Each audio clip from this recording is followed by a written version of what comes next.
tomorrow on CBS. Coming up, John Lennon, his death, his life, and his music. A team report on the fans who loved him, the man charged with killing him, and the sounds that shaped a generation.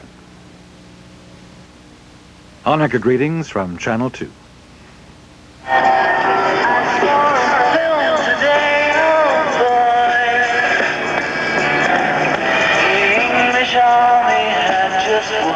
From Channel 2 News, the 11 o'clock update. Tuesday, December 9th, 1980. John Lennon, a legend lost. Here is Rollin Smith. Good evening. Mark David Chapman, a 25-year-old Beatle fan, is in Bellevue Hospital's prison ward tonight, charged with what authorities say was the premeditated execution of John Lennon. A phalanx of police, fearing a Jack Ruby-style reprisal, tonight rushed Chapman to the hospital for psychiatric tests. Right now, at the scene of the killing, Lennon's West Side apartment house, hundreds of fans continue their vigil. Our Gene Downey is there for a report on the day that the music died. Rollin, police say Chapman stalked Lennon for about 3 days before the shooting. And security people here say it wasn't unusual for Lennon to stop and sign autographs for friends. But it was one of those autograph hunters who pulled the trigger last night. 5 shots rang out shortly before 11 o'clock in the courtyard of the Dakota. John Lennon fell to the ground, moaning, "I've been shot." They took John to the radio car we were in, and we took him to the hospital. What condition was he in when he was in your car? He was shot. And he was limp. There were about 6 officers carrying him. He had a little bit of blood coming out of his mouth. It wasn't the first time Lennon saw his accused attacker in this incredible photograph taken earlier yesterday by Paul Gorish. You can see Lennon signing an autograph for 25-year-old Mark Chapman, the man charged with firing the gun that killed the former Beatle.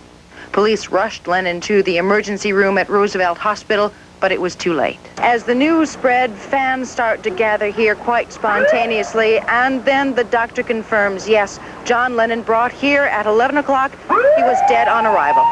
Doctors say death came almost immediately. There was a significant injury of the major vessels inside the chest, which caused a massive amount of blood loss, which probably resulted in his death. Did he lose consciousness right away, do you think, from the... I'm certain that he was dead at the moment that the first shots hit his body. John's wife, Yoko, pleaded with doctors and police, begging them to tell her that it wasn't true, that he'd be all right. But efforts to revive him were futile. John and Yoko spent their last night together in a recording session. Michelle? A question on everyone's mind tonight is, what kind of a person is Mark David Chapman? Is there anything in his background to warn that he might kill the music star he apparently idolized? Chris Borgen tried to find some answers. Well, on arraignment, the district attorney called Mark Chapman cool, calm, calculated, who with deliberation and with premeditation assassinated John Lennon. Chapman's lawyer said no. Chapman was suicidal, he said, not able to understand or communicate anything about last night. He wanted a psychiatric evaluation. I asked for a psychiatric evaluation because if a defendant is unable to fully appreciate what's going on in court and can't fully communicate on a rational level with his attorney, then he's not really getting a fair shake. The judge granted the request to remand Chapman to Bellevue Hospital for a psychiatric examination. But for those who knew Chapman in Hawaii, where he had worked in the hospital printing shop, Chapman was remembered merely as a nice, quiet guy. He did his job well, faithfully, sometimes even beyond what we asked him to do. He'd come up with even more creative suggestions than maybe what we had given to him. He just was just a good guy. The same was true for those who knew him at Columbia High School in Decatur, Georgia. Chapman, the rock guitarist who idolized John Lennon, even to the way Lennon dressed. He wore the army jackets and maybe got a little bit on the rough side. If not rough behavior-wise, rough looking anyway. In trying to draw a picture of Chapman, you have only splashes of color. Arriving in Hawaii late 1976, getting married, living in this condominium complex. Last job as a security guard in the complex. On quitting the job, mysteriously signing his name first as John Lennon, then crossing it out. Before leaving Hawaii some 6 weeks ago, he applied for, and with no criminal record, was allowed to buy a gun. The same gun, police allege, which was used to kill Lennon. Mark Chapman arrived in New York City in the latter part of October, around the 25th or the 27th. He had originally stayed here at the Wall of Astoria for one night. It was his habit, he had said, to stay at the best hotel for at least one night before he moved on to a YMCA. From the West Side YMCA to a Midtown hotel last night to the Dakota and the shooting of John Lennon. Did he come to New York to meet John Lennon? I can't go into that at this point. Did he come to New York to kill John Lennon? I can't go into that at this point. I'm sorry. So still no answers. Tonight, Mark Chapman is in isolation at Bellevue Hospital, waiting to undergo that psychiatric examination. The case adjourned until January 6th, at which time his lawyer says he will enter a plea of insanity. Roland? As we told you earlier, the vigil continues outside tonight on the spot where John Lennon was murdered more than 24 hours ago. Hundreds of people are there representing the millions saddened by his death. Our John Tesh is now outside the Dakota with this report. Roland, thank you. John Lennon's wife, Yoko Ono, has said that the family does not plan to have any funeral arrangements for John, the singer.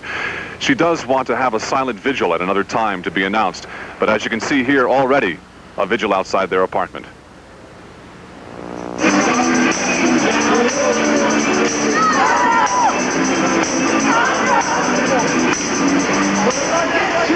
The faces here tell the story of the grief shared by millions of people.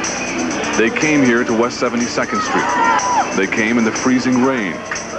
Some came to sing with the recorded remembrances squeaking out of portable radios. Others came just to see where the man had lived. And still others brought with them bouquets of thanks for the music that for years had shaped their way of dressing, thinking, and listening. Walking through the crowd, one could hear the names of John Kennedy, Martin Luther King. One could observe journalists searching for a way to report something they still could not understand. And in the crowd, you could hear words like senseless and hopeless. It's 1980. It's you never know when it's going to hit you. It's living for today. It makes you think about living for today, because tomorrow there'll be a shotgun in your face. Many kept their vigil here since the moment they learned of John Lennon's violent death. Some shivered through the night, buoyed up by hot coffee from a friendly coffee shop. And then there were those who, in a panic, rushed to stores to try and grab a piece of the man who could no longer make the music they had loved for so long. It's a final remembrance to him, you know. It has to, in some way, I have to pay him back for, you know, all he gave to me. Who knows what Lennon fans saw tonight as they gazed on a gate covered with flowers on West 72nd Street. Maybe it was John himself, and maybe it was a part of their childhood that last night died in a hail of bullets.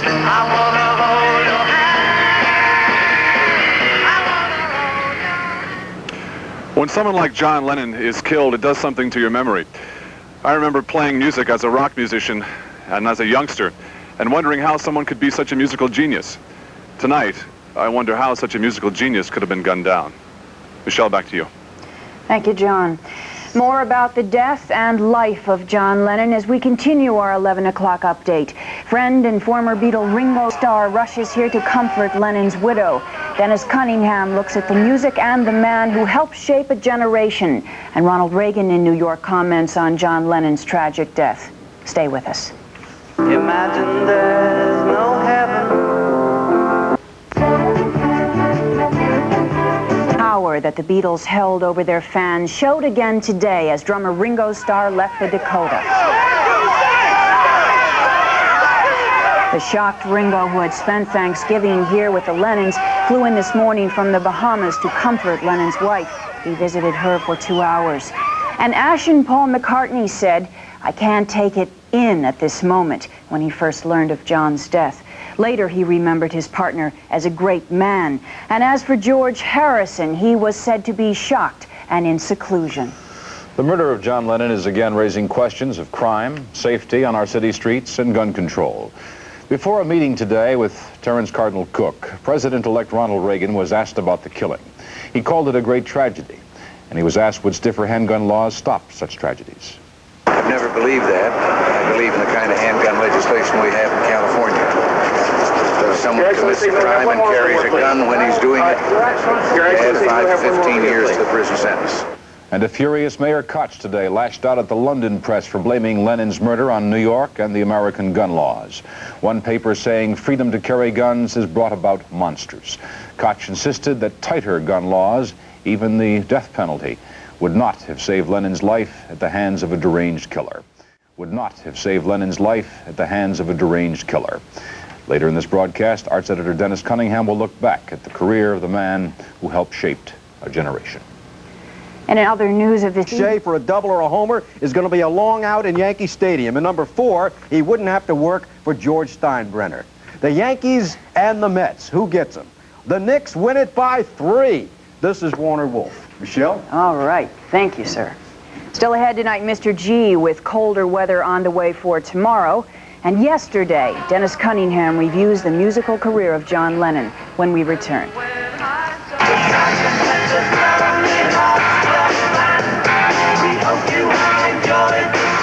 Okay, great.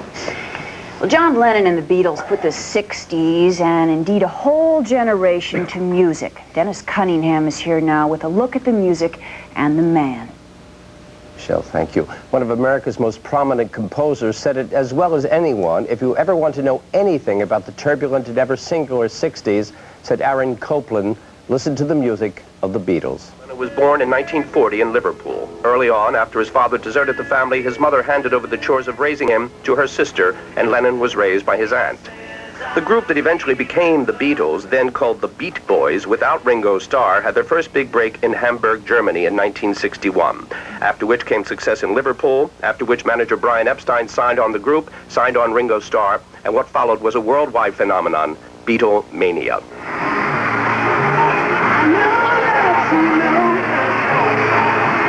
You know, the Beatles bring joy into the world, the happiness. We forget our cares when we hear Beatle records. John thought of the name Beatles, and he'll tell you about it now. It means Beatles, doesn't it? You know, that's just a name. You know, like shoe. He was arrogant, of course, but you kind of wanted that because it was always that. But he was incredibly witty and generous with his thoughts, and the thoughts were deep. By the time John Lennon made a movie without the Beatles, the 1967 How I Won the War, he had decided he wanted to go out on his own. He divorced wife Cynthia, mother of his first son, in 1968, and the following year married his widow, Yoko Ono. Together they raised many an eyebrow with their lifestyle and their vigorous anti-war stance. All we are saying is give peace a chance. Let me take you The music of John Lennon and the Beatles remains vibrant. Music rich in creativity and diversity. Innocent music of the early days, drug culture songs, puzzling songs, mystical songs, message songs, songs from the fury of the streets to the lullaby whisper of the nursery.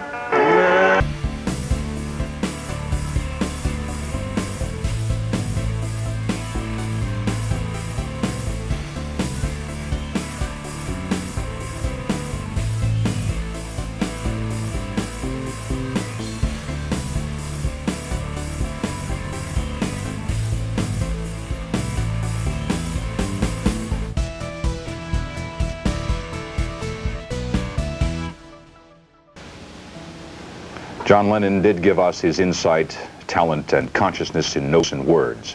There were no conditions. It was, this is me. This is what I am.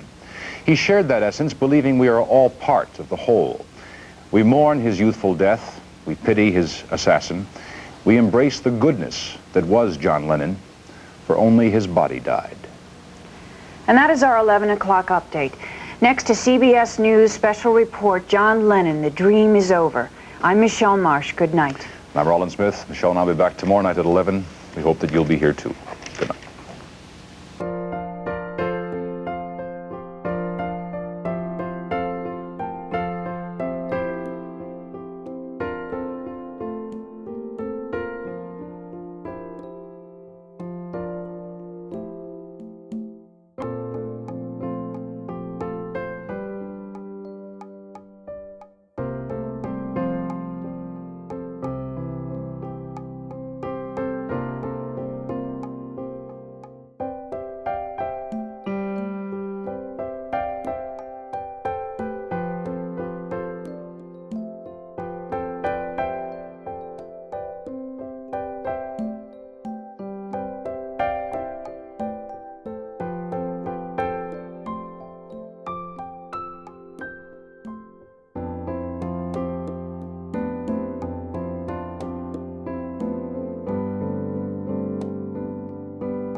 This is a CBS News special report with correspondent Charles Osgood.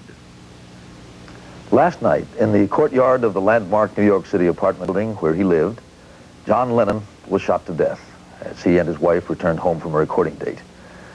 He's just a perfect stranger, and it happened so suddenly, so senselessly, that there was no time to smile, much less to run and hide.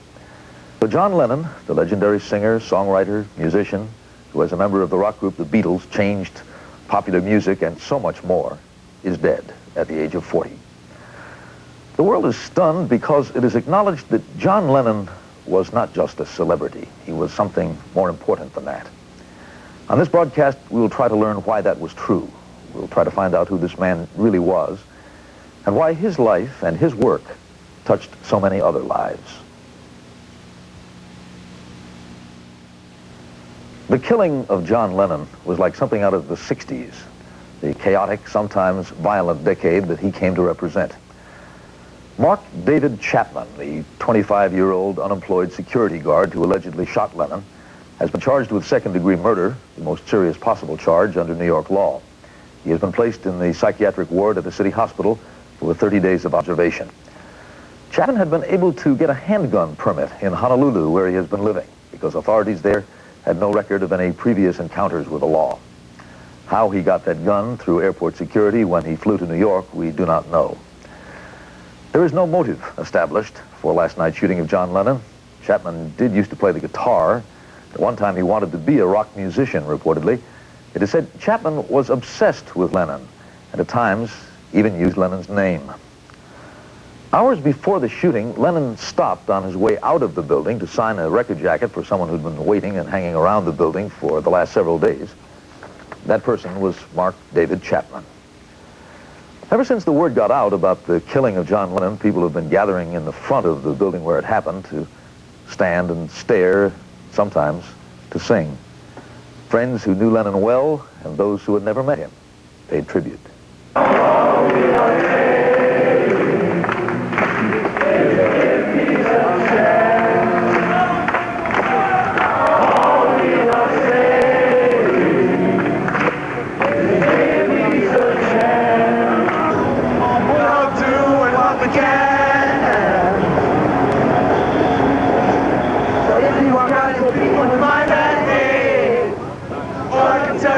You have to wait. It's gonna be alright. Alright. Constitution, well, you know, we all love to enjoy it. Institution, well, you know. People say I'm crazy, doing what I'm doing. Well, they give me all kinds of warnings to save me from ruin. Because I was in the 60s, so I remember him very, very well. Very, very shocked by it. He felt that if he had a message at all for this decade, it was about family, it was about love and caring, and it was very tender. People stood and stared. They'd seen his face before. Nobody was really sure he was alive. You know, the Brecht Weil of pop music, the master of contemporary sensibility. He and the Beatles defined the 60s for millions of people around the world. Was there a new concept behind the album you were working on with him? The message for the 80s was to be optimistic, to work with the system, to help yourself, and not to hurt anyone else while you were helping yourself. And he was extremely optimistic about the future. I've never seen him in better spirits. I hadn't seen him for a few years. I saw him in LA when things were bad. But when I saw him, when we started this record, he was just in the best spirits he's ever been. He was a very happy man. He was fulfilled by his family. And Yoko was wonderful for him. Had taken care of his life. He was just feeling so well that he felt if he could come back from the depths that he was in the mid-70s, that anyone could, that not that he was a guru or he was going to show anyone the way, but he was just really up, and I think he was trying to point out to everyone how important your family is, because that was one of the things that really brought him up, was his son, both of his sons. In fact, one of the cuts on the album is called Cleanup Time, which is what he was trying to tell us. Set an example.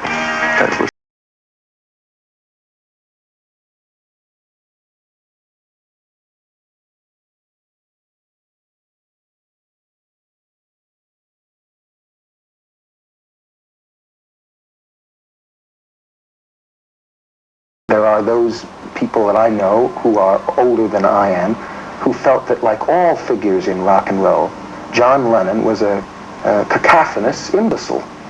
But clearly, he was not a cacophonous imbecile. He was a remarkable man of extraordinary energy and intelligence. And he simply came from one of the toughest sections of the world, Liverpool, and invaded all of our lives in an original and, as I said a moment ago, irrevocable way. And that's why you find this outpouring. That's why you find that last night by 20 after 12, there were hundreds of people gathered at 72nd Street and Central Park West. A member of the family had been lost. You say invaded our lives. That's an interesting word. It suggests a kind of an attack. Not at all. One can invade in a tumultuous way, it seems to me, a benign way, without being aggressive. But some people obviously felt attacked by the Beatle culture and everything that went with it. And they still do. It was such a change, and obviously, legendarily,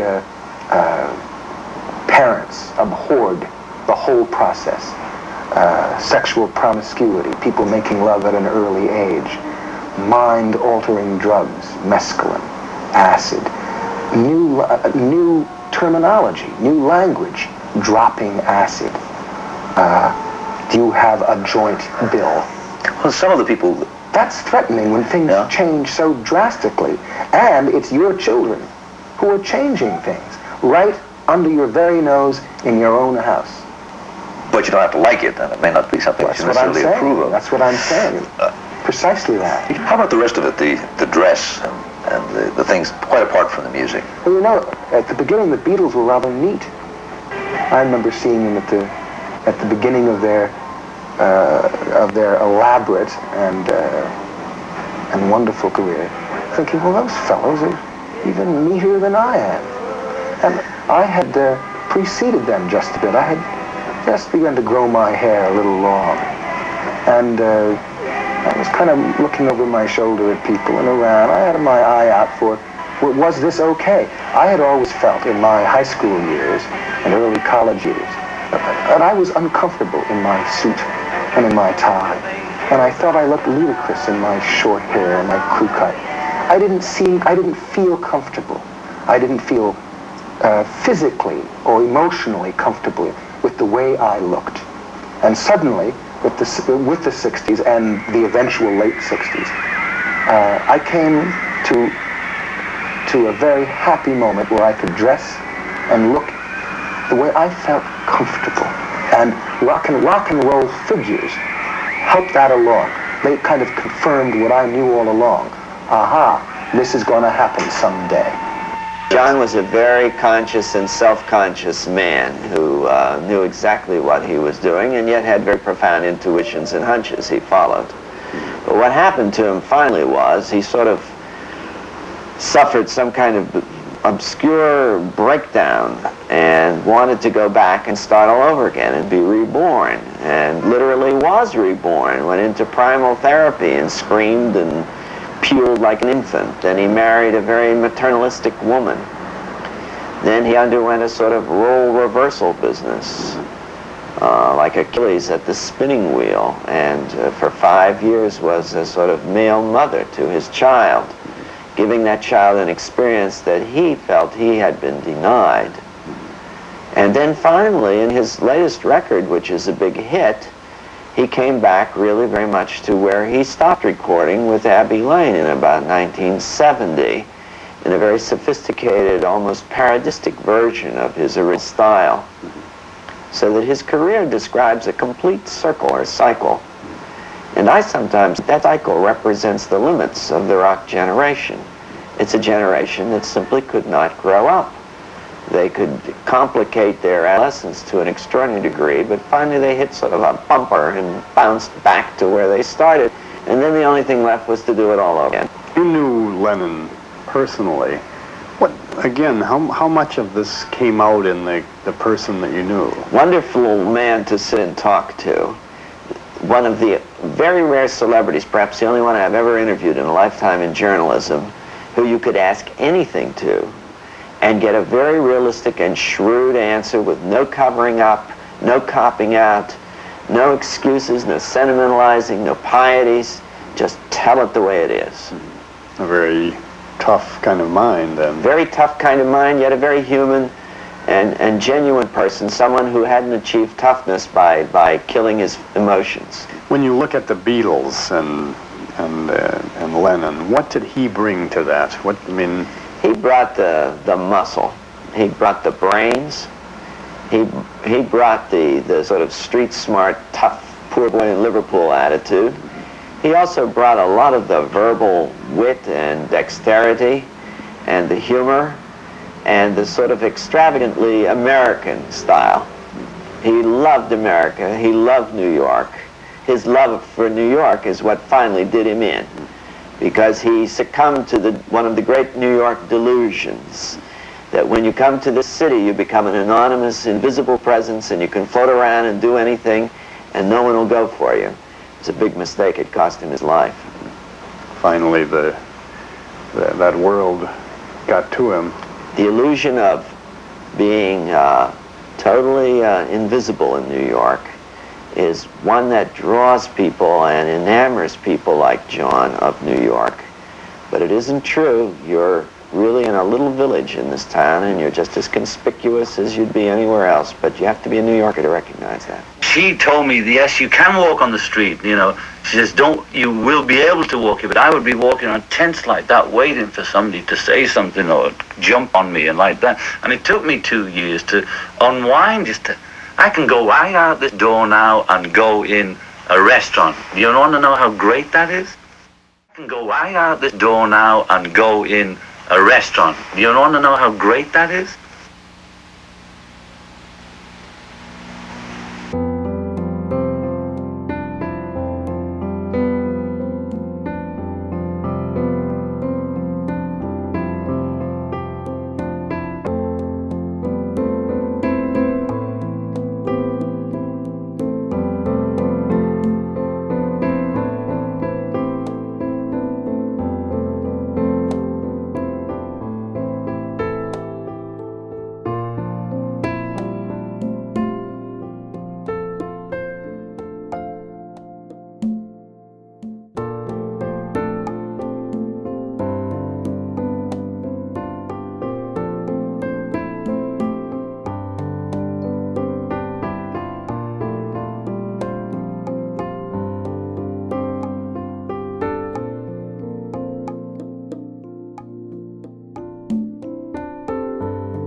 In the new world of video recorders, nobody offers more performance features than this one. RCA Selectivision 650, maximum 6-hour recording time, an unsurpassed 14-day memory, and remote-controlled special effects like slow motion, picture search, and stop action. Nobody gives you more VCR than Selectivision 650. Let RCA turn your television into Selectivision.